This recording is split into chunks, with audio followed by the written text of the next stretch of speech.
शहर की लुगाई गांव को आई। मधु शहर में रहने वाली पढ़ी लिखी मॉडर्न लड़की है। वो और पवन साथ कॉलेज में पढ़ते थे। धीरे धीरे पर पवन गांव में रहने वाला एक साधारण सा लड़का है। मधु के पिता हमेशा उसे ये बात कहकर ताना देते हैं, तुम वहाँ गांव में कैसे एडजस्ट करोगी? शादी करके तुम गांव तो चली जाओगी, पर अपनी सारी मॉडर्न सोच और चीजें यहाँ शहर में ही रख कर जाना। तो क्या हुआ अगर वो लोग गांव के हैं? मैं बाहर जाकर उस घर को बिल्कुल शहर की तरह बना दूंगी। शाम होते ही मधु पवन को वीडियो कॉल करती है। अच्छा हुआ तुमने वीडियो कॉल कर लिया। हाँ, मैं तुम्हें आज अपनी माँ से मिलाता हूँ। अरे बिट्टू, क्या कर रहा है? ये क्या है? दूर करना इस टुनटुने को। जाने कौन दिख रहा है इसमें तो। अरे माँ, आपकी बहू का वीडियो कॉल है। आप इसमें अपनी बहू से आमने सामने बात कर सकती हैं। नमस्ते माँ जी, कैसी हैं आप? अरे जका, ये बहू ने अपने कानों में क्या लगाया है? जगह से झुमके हैं। झुमके नहीं माँ जी, इन्हें ईयरफोन्स कहते हैं। इससे सामने वाले की आवाज और अच्छे से आती है। मैं आपको भी ला कर दूंगी। अरे नहीं नहीं, हमें नहीं ना चाहिए। हमारे कान बिल्कुल ठीक है। हाँ। माँ जी की ये बातें सुनकर मधु को अपने पिता की बातें याद आ जाती है और वो उसी वक्त ये ठान लेती है कि वो अपने ससुराल को एकदम मॉडर्न ससुराल बनाकर रहेगी। कुछ दिन बीत जाते हैं। पवन और मधु की शादी हो चुकी है। आज मधु का अपने ससुराल में पहला दिन है। माँ जी, मैं आपके लिए एक तोहफा लाई हूँ। और इतना बड़ा तोहफा? और क्या लाई है रे इस बड़े से बक्से में? मधु बॉक्स खोलती है। ये क्या है? ये वैक्यूम क्लीनर है। मैंने आपको झाड़ू लगाते हुए देखा तो सोचा अब आपका काम आसान हो जाएगा। अरे वाह बहू वाह, तूने मुझे झाड़ू लगाते हुए देखा तो तू मेरा हाथ से झाड़ू लेकर खुद भी तो लगा सकती थी ना। पर नहीं, तूने तुझे मशीन लाकर मेरे हाथ में दे दी कि यह काम हमेशा मैं ही करूं। ये आजकल की शहरी छोरियां बिल्कुल नहीं बदलेगी। मधु को मन ही मन गुस्सा आता है, पर फिर भी अपना गुस्सा भूलकर मधु माँ जी को वैक्यूम क्लीनर इस्तेमाल करना सिखाती है। अगले दिन मधु सुबह उठती है। ये आंगन में से कैसी आवाजें आ रही हैं? मधु दौड़ती दौड़ती आंगन में जाती है और देखते ही चौंक जाती है। अरे माँ जी, ये आप क्या कर रही हैं?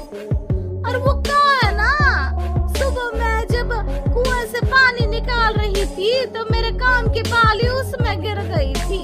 तो ये तेरा वैक्यूम ना सारी चीजें अपनी तरफ खींच लेता है ना, तो मेरी बाली भी तो निकाल ही देगा। उसी की कोशिश कर रही हूँ, पर न जाने क्यों अब ये चालू ही नहीं हो रही तेरी मशीन। अब वो चालू होगी भी नहीं। पर अब कुएं में से पानी निकाल क्यों रही थी? अरे कमाल करती हो ना बहू। पीने के लिए पानी क्या तेरे मायके से लाऊं मैं? अरे कुएं से ही तो निकालना पड़ता है। हाँ? पीने के लिए पानी, और वो भी कुएं से। मधु दिमाग लगाती है और थोड़ी ही देर में घर में वाटर प्यूरिफायर लगवा देती है। ये देखिए माँ जी, इसमें बस एक बार पानी भर देंगे तो नल में पानी साफ होकर बाहर आएगा। अरे वाह रे बहू, ये तो बहुत ही बढ़िया चीज है। रात हो जाती है। मधु जैसे ही प्यूरिफायर का नल चालू करती है तो वो अचानक से फट जाता है और सब जगह पानी पानी हो जाता है। अरे ये क्या हुआ? ये क्या हो गया? मैंने तो बस इसमें उबला हुआ पानी डाला था, ये इतनी जल्दी खराब हो गया। अरे ये सारी शहरी चीजें सब ऐसी ही होती है कपूरी। क्या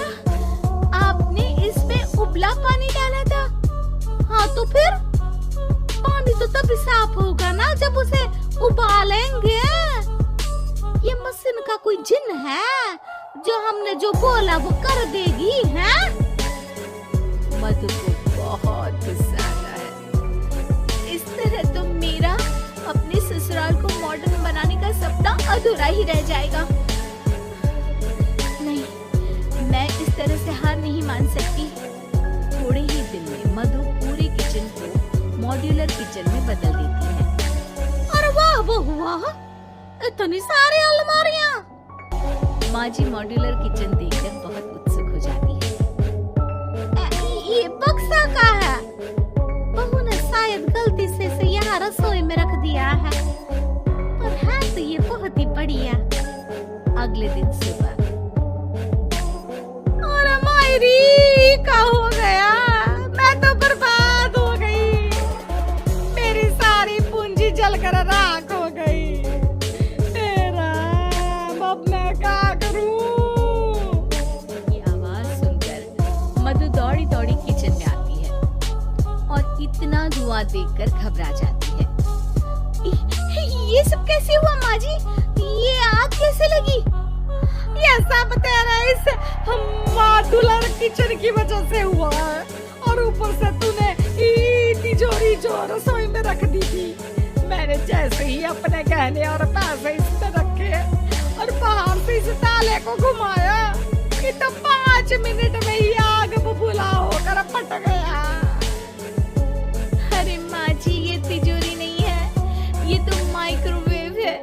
इसमें गहने नहीं रखते, खाना गर्म करने के लिए होता है ये। और ये जो आपने घुमाया ना, ये ताला नहीं है, आपने इसके टेम्परेचर को फुल कर दिया, इसलिए ये फट गया। माँ जी और जोर जोर से रोने लगती है।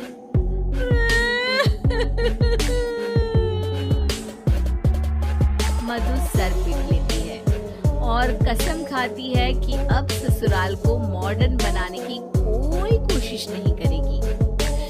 मुझे माफ कर दीजिए माँ जी, आप जैसी हैं वैसी ही ठीक है। मधु को अपने पिता की कही बात याद आ जाती है और मधु वापस घर और किचन को पहले जैसा ही कर देती है।